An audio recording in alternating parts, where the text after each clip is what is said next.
Hello friends, সকলেই নিশ্চয়ই ভালো আছো, সুস্থ আছো। আজকে যে রেসিপিটা তোমাদের সাথে শেয়ার করব, দেখেই বুঝতে পারছো এটা একটা ডিমের রেসিপি। আজকের এই রেসিপিটা ভালো লাগলে লাইক, শেয়ার, কমেন্ট করবে। যারা নতুন দেখছো চ্যানেলটিকে সাবস্ক্রাইব করার অনুরোধ রইল। তাহলে চলো শুরু করা যাক আমার আজকের রেসিপি, ডিমের পোচকারি। ডিমের পোচকারি বানানোর জন্য কড়াইতে দিয়ে দিলাম 1 টিস্পুন সর্ষের তেল। এবারে আমি ডিমটাকে একটা বাটিতে ভেঙে নিয়ে কড়াইতে দিয়ে দিচ্ছি।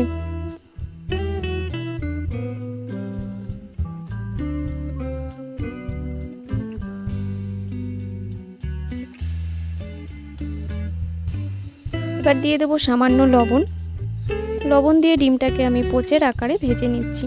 এখানে কিন্তু ডিমটাকে আমি উল্টাবো না, এক পিঠ ভাজবো, কারণ এখানে ডিমটা উল্টে দিলে কুসুমটা এখানে ভেঙে যেতে পারে। এইভাবে আমি দুটো ডিম পোচ করে তুলে রাখবো। কড়াইতে দিয়ে দিচ্ছি সর্ষের তেল।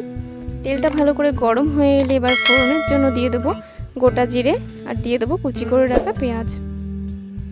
পেঁয়াজটা একটু ভালো করে নেড়েচেড়ে গোল্ডেন ব্রাউন করে ভেজে নেব। পেঁয়াজটা আমার এখানে গোল্ডেন ব্রাউন করে ভাজা হয়ে এসেছে। এবার আমি এর মধ্যে দিয়ে দিচ্ছি পেঁয়াজ আদা রসুন পেস্ট। এবার দিয়ে দেবো টমেটো পেস্ট আর দিয়ে দিচ্ছি শুকনো লঙ্কা পেস্ট। সব মশলা একসঙ্গে ভালো করে নেড়েচেড়ে কিছুক্ষণ কষিয়ে নেব। দিয়ে দেবো 1/2 টিস্পুন কাশ্মীরি লঙ্কার গুঁড়ো,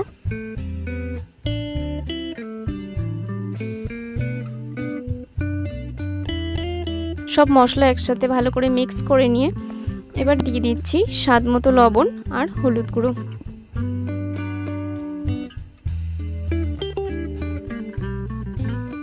মশলাটাকে একটু ভালো করে নেড়েচেড়ে নিয়ে এবার এর মধ্যে দিয়ে দেবো দুটো চেরা কাঁচা লঙ্কা। মশলাটা আমার এখানে ভালো করে কষানো হয়ে এসছে আর মশলা থেকে তেল ছেড়ে দিয়েছে। এবার দিয়ে দিচ্ছি পরিমাণ মতন জল।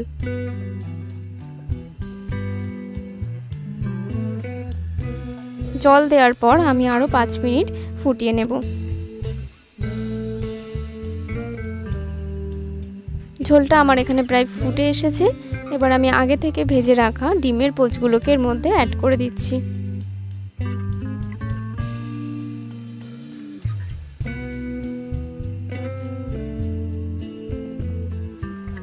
ডিমের পোচ দেওয়ার পর আমি এখানে হালকা হাতে ভালোভাবে একটু নেড়ে মিশিয়ে নেব।